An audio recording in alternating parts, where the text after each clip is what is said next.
तुम्ही या चॅनलवर नवीन असाल तर सबस्क्राइब करा, तसेच लाईक आणि शेअर नक्की करा। अशा पद्धतीने निवडणुकीची मतमोजणीची प्रक्रिया सुरू आहे। तर स्पष्टपणे श्री जयभवानी माता पॅनलच्या बाजूने आणि आमचे 21 उमेदवार चांगल्या फरकाने निवडून येतील आणि मला आनंद आहे सर्व सभासदांनी योग्य निर्णय घेतलेला आहे आणि छत्रपती सभासदांनी पुन्हा एकदा सिद्ध केलं की छत्रपती सभासद शोधणे तरणे संस्थेवर मनापासून प्रेम करतो। किती वाजेपर्यंत निकाल हाती स्पष्ट होईल? थोडेसे सगळे मतपत्रिका गोळा करणे पुन्हा ते गट्टे बांधणे हे तर थोडीशी वेळखाऊ प्रक्रिया आहे, त्याला प्रशासनाचा काही दोष नाही। आता मला वाटतं 12-1 तरी वाजतील हे सगळं व्हायला। साधारणपणे किती मतांनी तुम्हाला विजय अपेक्षित आहे असं वाटतं?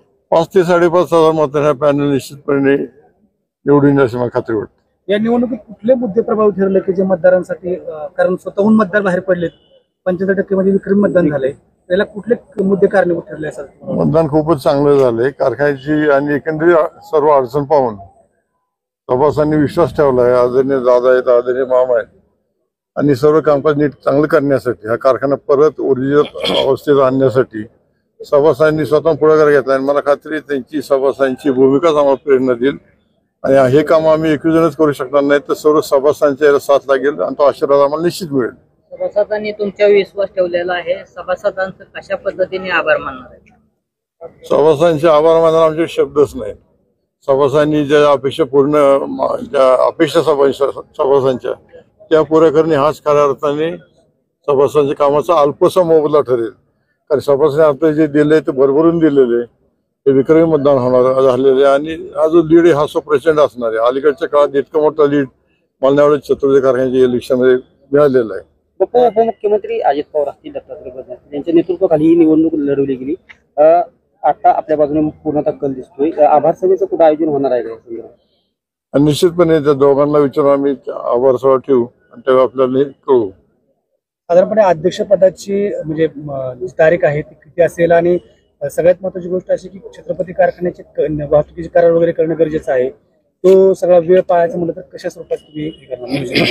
आता मतमोजणीची प्रक्रिया चालू उद्यापर्यंत संपेल, नंतर मग पुढील प्रक्रिया चालू होईल, नंतर संचालक मंडळाची पहिली मीटिंग बोलवली जाईल, त्यात असे अध्यक्ष निवड होईल। ही आतापर्यंतची प्रथा आहे अध्यक्ष उपाध्यक्ष। छत्रपती कारखाना सध्या आर्थिक अडचणीमध्ये आहे, आपण हा मुद्दा समोर करून कारखाना अडचणीतून बाहेर पडू असं अभिवचन दिलं होतं, तर त्या अनुषंगाने निवडणुकीचा निकाल लागल्यानंतर आपली पुढे भूमिका काय राहणार?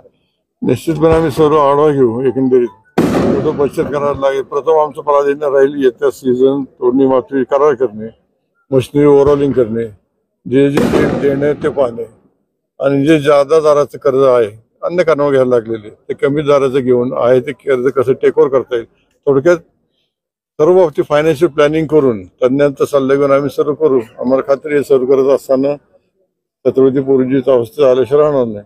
प्लॅनिंगचा मुद्दा तुम्ही सांगितला, खरं तर निवडणूक होण्यापूर्वीच तुम्ही यात भाग घेत आहात आणि सगळी माहिती घेत आहात। जसं की अजित पवारांनी स्वतः सांगितलं होतं की गोष्टीबाबत आम्ही लक्ष घातलं आणि कारखान्याचे काही पैसे वाचले, अशा अंगानं काही कामांचं नियोजन तुमचं आहे का? चालू आहे। आता काही प्रस्ताव पाठवायचे, त्या आदरणीय दादाने त्याची फोन केला, एका ठिकाणी 50 लाख रुपये एक शासनाने फी सांगितली होती, ती पण दादांच्यामुळे माफ झाली। अशा म्हणजे रोज मी माहिती घेतोय, परंतु प्रत्यक्ष अधिकार पद चालू व्हायला किंवा संचालक मंडळात काम चालू व्हायला हे चेअरमन आणि पहिल्या मीटिंग नंतरच होईल। चेअरमन निवडीनंतरच नवीन संचालक मंडळ आश्चर्यता येईल, तोपर्यंत जुनच असते। कोणत्याही पैशाचं आमिष किंवा इतर कुठलीही आमिष न दाखवता सभासदांनी स्वतःहून मतदान केले। त्याचबरोबर जसं की क्रॉसिंग खूप मोठ्या प्रमाणावर होईल असं चर्चा होती, पण तसं कुठेही सभासदांनी केलं नाही, तुम्ही काय सांगाल? तसं फारसं कुठं काय झालं नाही, कुठं आमिषवर कोण दाखवलं गेलं नाही, दाखवायची गरज पडली नाही। मी मगाशी सांगितलं छत्रपती सभासद हा महाराष्ट्रातला एक वेगळा सभासद आहे। हा सभासद कारखाना माणूस प्रेम करतो, तो सुज्ञ त्यांनी कारखान्याची काळजीपोटी सर्व केलेले, त्यामुळे निश्चितच पुढचं भविष्य मला चांगलं वाटतं छत्रपती।